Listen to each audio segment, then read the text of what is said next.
जय हिंद दोस्तों, सभी को मेरा राम राम है। आज हम आप लोगों से सबसे पहले एक सवाल करते हैं कि अगर आप अपने परिवार से एक हफ्ते, एक महीने या एक साल के लिए अलग हो जाते हैं और आपको अपने परिवार के बारे में कुछ पता भी नहीं होता कि वो कहाँ हैं और किस हाल में हैं, तो आप लोग महसूस करके देखो कि आप क्या अभी महसूस कर रहे हो।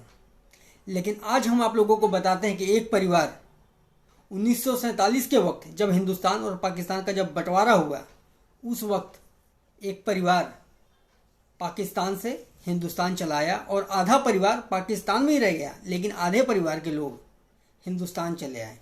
तब से ये लोग कभी भी एक दूसरे से मिले भी नहीं। लेकिन आज हम जिनके बारे में चर्चा करने जा रहे हैं, जब वो पाकिस्तान से हिंदुस्तान आए थे तो उनकी उम्र तकरीबन 8 से 10 साल ही थी। लेकिन उन्हें ये पता था कि हमारा गांव का नाम क्या है और ज़िला क्या है, सिर्फ इतना पता था। और उन्होंने गांव के लोगों से और अपने परिवार के लोगों से संपर्क करने की कोशिश जारी कर दी और वो अपने परिवार से मिल भी लेते हैं। लेकिन इसके लिए उन्हें 75 साल का इंतज़ार करना पड़ा और बहुत ही परिश्रम करना पड़ा, तब जाकर ये परिवार एक दूसरे के साथ मिल पाए। तो आइए उस झलक को और उस तस्वीर को हम लोग अब देखते हैं। तो चलते हैं इंडिया से अब पाकिस्तान की ओर। तो आइए देखते हैं। अपने घर परदेसियां वांगू परतन दा एहसास क्यों है। मैं 47 मगरों जम्मिया, मेरे पिंडे लास क्यों है।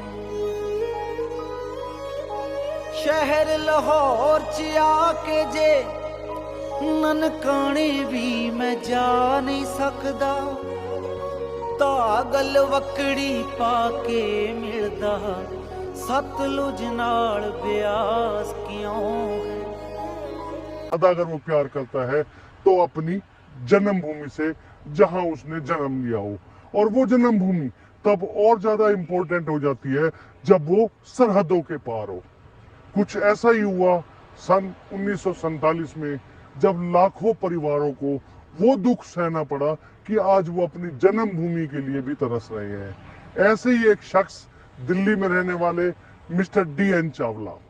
DN चावला साहब दिल्ली के रोहिणी में रहते हैं और वाइस प्रिंसिपल के पद से रिटायर हुए हैं। लेकिन उनके लिए सबसे बड़ा दर्द था कि पार्टीशन के टाइम पे उनका आधा परिवार, यानी कि उनके एक चाचा दिल्ली ना आकर बल्कि पाकिस्तान में रह गए थे, वो भी DG खान जिले में, और उनका गांव था नुतकानी। लगभग 75 साल इस पार्टीशन को हो चुके हैं। DN चावला साहब लगातार प्रयास करते रहे कि किसी भी तरह से अपने परिवार से वो मिल सके, लेकिन उनके सामने कोई ऐसा रास्ता नहीं था कि वो अपने परिवार से संपर्क कर सके। लेकिन चावला साहब ने हिम्मत नहीं छोड़ी और लगातार प्रयासरत रहे कि किसी भी तरीके से अपने परिवार को वो ढूंढ कर मानेंगे। इसके लिए उन्होंने बाकायदा एक लेटर लिया और जो उस गांव में जहां ये पैदा हुए थे, लगभग 10 साल की, 8 से 10 साल उस समय इनकी उम्र थी जब ये वहां से चले थे, तो इन्हें ये याद था कि नुतखानी गांव है, तहसील तोसा है, जिला DG खान है और कंट्री पाकिस्तान है। तो इन्होंने 2 चिट्ठियां, एक वहां के पोस्ट मास्टर के नाम और एक वहां के स्कूल हेड टीचर के नाम से भेज दी कि ये 1947 में यहाँ आ गए थे, लेकिन इनके परिवार के कुछ सदस्य नुतकानी गांव में रह गए थे, इनके चाचा रह गए थे, क्या उनकी कोई खोज खबर है, अगर है तो इन्हें सूचना दी जाए। किस्मत का खेल देखिए, काफी दिनों के बाद इनके पास एक चिट्ठी आती है कि हाँ, आपके परिवार के एक चाचा यहाँ रह गए थे जिन्होंने मुस्लिम धर्म अपना लिया था, और उनके परिवार के अब शेख सैफुल्ला यानी कि इनके कजन अब भी परिवार सहित इस गांव में रह रहे हैं। बस ये सुनना था और दयानंद चावला जी के मन में मानो ये ख्याल आया कि क्यों ना एक बार फिर से 75 सालों के बाद जाकर अपने कजन यानी कि अपने भाई से मिला जाए। लेकिन उसके लिए भी इनको ये नहीं पता था कि जाने के किस तरह से रास्ता है, कैसे संपर्क किया जाए। और इन्होंने तमाम कोशिशें शुरू कर दी, पाकिस्तान एम्बेसी में चक्कर लगाने शुरू कर दिए। पाकिस्तान एम्बेसी में जाने के बाद सबसे पहले तो थैंक्स करेंगे पाकिस्तान गवर्नमेंट का कि उन्होंने इन बुजुर्ग की, इनके भाई की बात सुनी और इनके लिए एग्री हो गए कि 75 साल के बाद ये अपने भाई से जाके मिल सकते हैं। उन्होंने ना केवल इसके लिए वीजा दिया बल्कि इन्हें यह भी बताया कि किस तरह से जाना है। लेकिन चूंकि ये दोनों बुजुर्ग थे इसलिए हमने भी इनिशिएट लिया कि क्यों ना इन बुजुर्गों के साथ मैं भी इनके गांव चलूं और उन सब मंजर को कैद करूं कि किस तरह से जब ये भाई मिलेंगे, किस तरह से बिछड़ा हुआ परिवार मिलेगा तो क्या एक क्षण होगा, किस तरह से पाकिस्तान में इनकी आवभगत होगी, वो सब कवर करने के लिए मैं भी इनके साथ पाकिस्तान पहुंच गया और वहां जाकर देखा कि बिल्कुल मतलब आप सोच नहीं सकते हैं कि किस तरह से इन भाइयों का मिलाप हुआ। सबसे बड़ी बात यह है कि इन भाइयों से मिलने के लिए बाकायदा वो जब पूरा गांव इकट्ठा होकर आया और यही नहीं, हम थैंक्सफुल हैं उस पुलिस की जो बाकायदा इन्हें अपनी प्रोटेक्शन में उस गांव तक लेकर गई। आगे आपको वो सारी तस्वीरें दिखाते हैं कि किस तरह से जब ये अपने गांव में पहुंचे और क्या कुछ हुआ, वो सब आपको इन तस्वीरों के माध्यम से भी दिखाते हैं। ये देखिए, after 75 years mister DN Chawla का वेलकम मोड पर करते हुए यहाँ के लोग, ये देखिए ये वो क्षण देखिए, अब वो रो पड़े हैं, इनकी आंखों के आंसू देखिए, दो भाइयों का मिलन, ये देखिए खानी शहर स्टार्टिंग सबसे पहले छोटी सी मस्जिद से और ये नुतखानी शहर की गलियां जहां पर आज मिस्टर DN चावला अपने घर के लिए आए हुए हैं।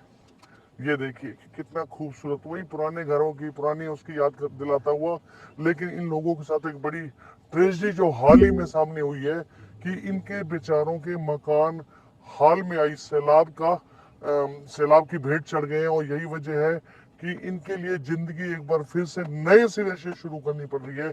ये यहाँ के लोगों के लिए एक बैड इनके लिए कहा जा सकता है कि सब पीछे इनका जो था वो एक इनके लिए बुरा एक वक्त था जब यहाँ के लोगों की सैलाब में दुकानें और मकान सब ढह गए थे। अब यही वजह है कि रोड्स पर अब फिर से एक बार काम शुरू होंगे। अभी ये लोग यहाँ से उभर ही रहे हैं। यही वजह है कि रोड्स भी अभी तक फिर से वो पूरी तरह से सही नहीं दिखाई दे रहे हैं और मकान आपको दिखाई दे रहे होंगे कि एक बार फिर से कच्चे पक्के मकान फिर से शुरू हो रहे हैं, बनने शुरू हो रहे हैं। ये नुतखानी विलेज के इधर स्कूल के वेलकम टू GET स्कूल, यानी कि ये रोड के लिए सिंबल्स लगे हुए हैं। GET स्कूल, छोटे बच्चों का स्कूल भी यहाँ पर है और ये बच्चे को स्कूल जाते हुए भी दिखाई दे रहे हैं, बाकी लोग अपने अपने काम की तरफ जाते हुए। एक छोटी सी प्यारी सी खाने की होटल भी है जहाँ लोग आकर आराम से बैठ के, ये कल्चर बड़ा अच्छा लगता है मुझे पाकिस्तान का कि यहाँ पर ये जो कल्चर है कि यहाँ पर जो चारपाइयाँ लगी हुई हैं और उन पर जो पिल्लो रखे होते हैं, यानी कि रिलैक्स होकर आप आइए, खाना खाइए और बैठिए। अगर आप चाहते हैं थोड़ा सा रेस्ट करना चाहते हैं, ये कल्चर यहाँ का पाकिस्तान का बेहद ही खूबसूरत और बहुत ही प्यारा कल्चर है।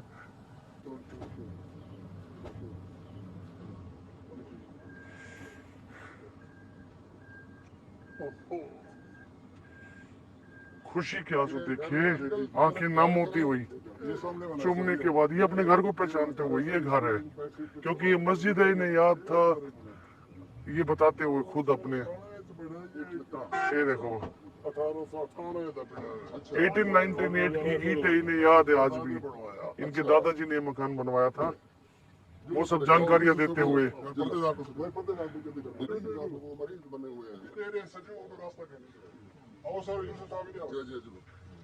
ये यहाँ के सब लोग विद पुलिस प्रोटेक्शन, देखिए इन सबको लेकर आते हुए अपनी गलियों में। ये गली है सर, ये सामने वाला घर है अपना। अच्छा अंकल जी, ये घर है आपका?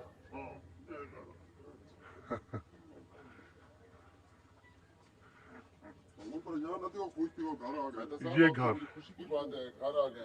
पुराना घर, वही देखिए चौखट, देखिए वही चौखट, उस दौर के दरवाजे उस दौर के दरवाजे और चौखट।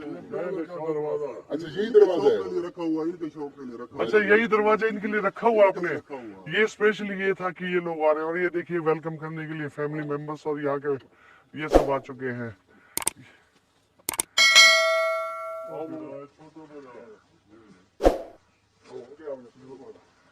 ये और सबसे बड़ी चीज सैफुल्लाह साहब जो उनके कजन ये आए हैं, ये कजन आए हैं दोनों, ये है आज भाई कितने अरसे के बाद मिलते हुए।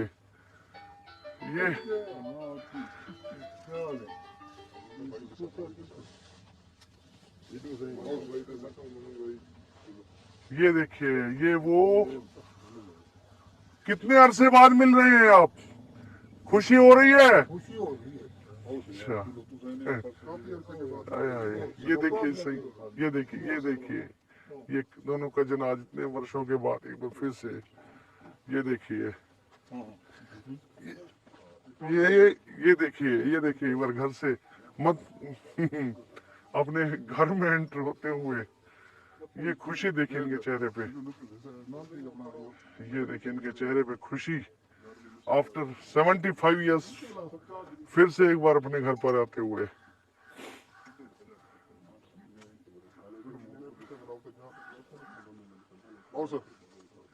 ये पुराना उस दौर का है या ये भी? अच्छा बुनियादें वही है, बुनियादें वो आखिरी मकान है। अच्छा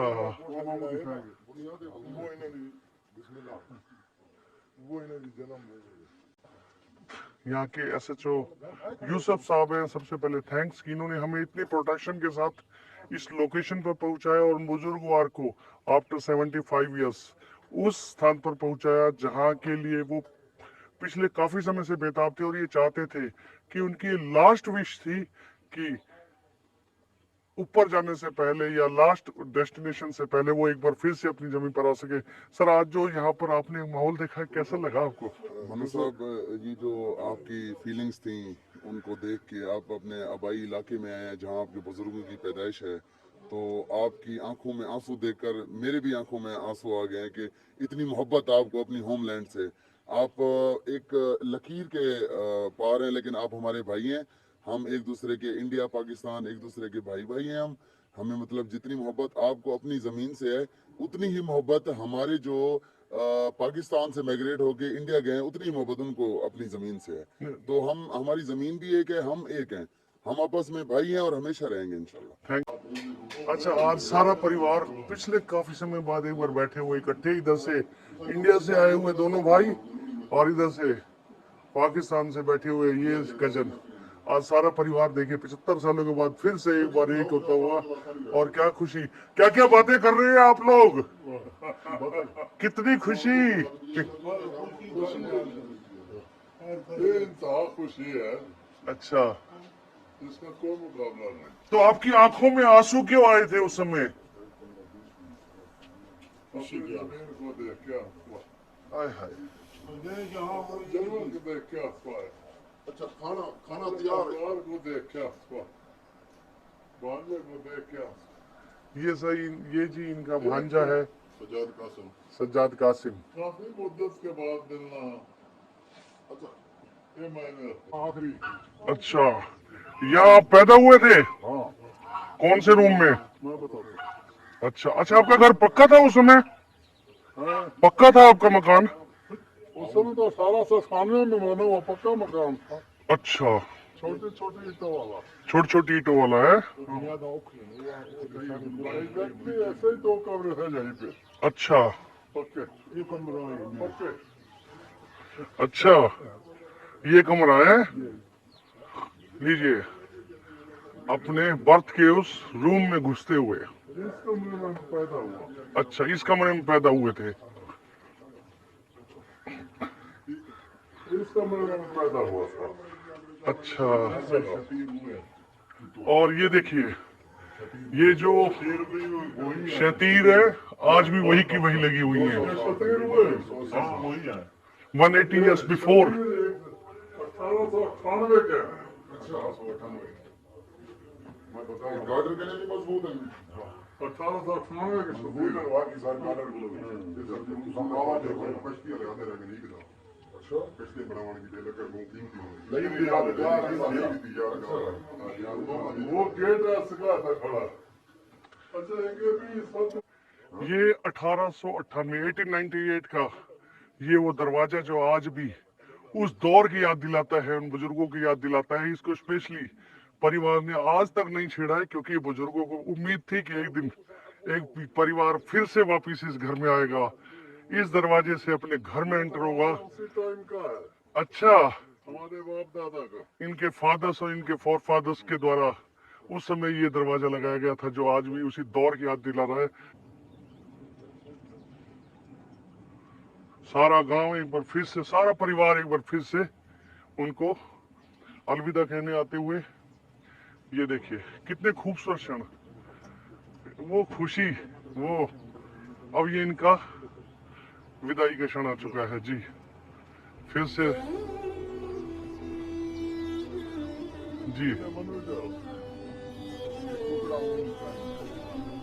उस दौर की अपनी पुरानी मिट्टी को नमन करते हुए और फिर से तो देखे दोस्तों आप लोग कि एक परिवार अपने दूसरे परिवार से मिलने के लिए 75 सालों का इंतजार करता है और उसके बाद बॉर्डर पार जाकर उनसे मुलाकात करता है। तो सोचिए ये पल कैसा होगा, आप महसूस करके तो देखिए ये पल को। घर की मोहब्बत के बारे में कहते हैं ना मेरे दोस्त कि जो जन्मभूमि और कर्मभूमि में क्या फर्क होता है, तो आप लोग इस वीडियो को देखकर ही आप लोगों को समझ में आ ही गया होगा कि कर्मभूमि आप लोगों को चाहे जितना बड़ा आदमी बना दे, चाहे जितना दौलत शोहरत दे दे, लेकिन मेरे दोस्त जो करता है वो कोई भूलता नहीं। और हाँ मेरे दोस्त, आप लोग भी मत भूलना। और ये वीडियो कैसा लगा आप लोगों को ज़रूर कमेंट करके आप लोग बताना। अगर ये वीडियो अच्छा लगा हो आप लोगों को तो इस वीडियो को शेयर जरूर करना। तब तक के लिए जय श्री राम, थैंक्स करते हुए जय हिंद। कि जो हॉस्पिटल